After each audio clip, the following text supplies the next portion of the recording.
Good morning everyone and welcome to the High School Hub. We are here with an update on the referendum. People all around Champaign have been hoping to improve Centennial High School and rebuild Central High School. It would have cost a total of $149 million, but it lost the vote 52.3% to 47.6%. Superintendent Judy Wigan says she doesn't know what to do to persuade the people that voted no to change their views. These are the plans that the Unit 4 district intended to make on the two new high schools. At Centennial High School, they were to update the football field, install a courtyard, adjust the parking lot, and add a learning studio. Meanwhile, Central was going to gain an entirely new building just east of North Neal Street. The property would also include 2 parking lots, a football field with a track, a baseball field, a softball field, and tennis courts. The plan is to issue a bond, but they believe that if they try the exact same bond issue, people will get fed up and say they've already voted on it. You have to at least persuade voters that it's not the same. It was a surprise to Wigan that they lost, she said. I had really hoped that we could pass this on the first try. Wondering what others think? Here's Maddie with an interview.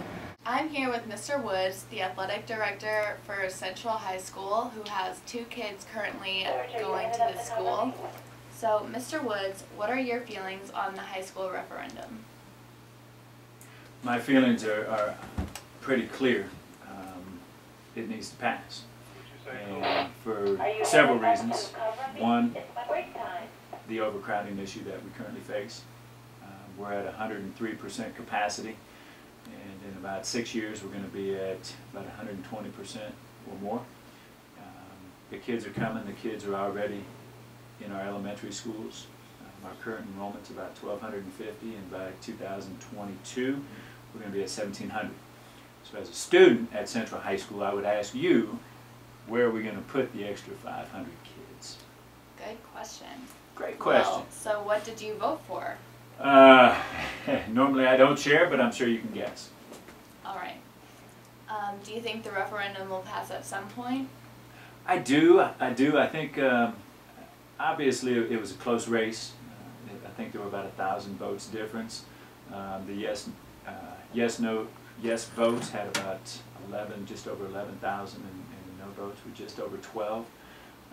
I do think that there's some questions that the community wants answers to, and I think outlining the location and sharing the why maybe a little bit more. Again, after evaluating 15 different locations, and the district, I thought, did a great job of being transparent with the community about why this location no longer works, why that location no longer works, and all of a sudden the community is asking, how come these locations don't work?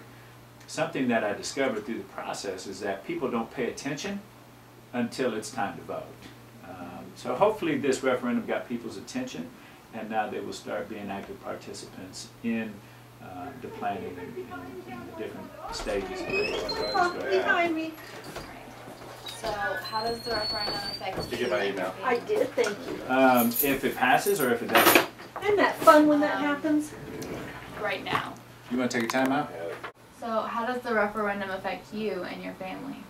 That's a great question. Ironically, my wife and I have owned 3 homes, and one was in Centennial's boundaries, about 3 miles from Central High School. The second one was in Centennial's boundaries, about 2.5 miles from Central High School. And the third one is about 3 blocks away from Central High School. We love it here. We love the neighborhood. We love the older homes. We love everything about this area. Central High School is a great building, but it's time for a new facility. The fact that my kids are at Central really bangs home the message that we don't have anything on campus. My son is a 3-sport athlete, as you may or may not know. My daughter is going to be a 2-sport athlete, probably, and driving them from home to swim practice, back to home to school, to track practice, to cross-country practice, is a little ridiculous. And so when the community, one of the issues that I read about and hear about in the community is that it's way out there. And my question is, have you ever been to the mall? Have you ever been to Hobby Lobby? What about Walmart? The new location is 30 seconds from Walmart. So when we talk about way out there, it's really not.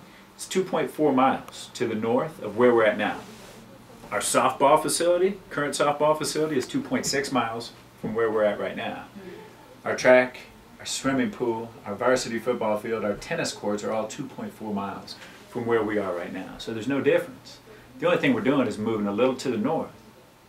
And we are making sure that when kids arrive to school, they stay at school until they're done with everything that they do. Right. Okay. So how do I feel about it? Hopefully I just shared. Thank you for your time. Very effective. And cut! As of now, we will not be getting a new high school. However, the board is trying another vote and they are figuring out what they can do better this time. They are planning on more specific polling to try and figure out what they're missing. So what happens now, we'll just have to wait and see.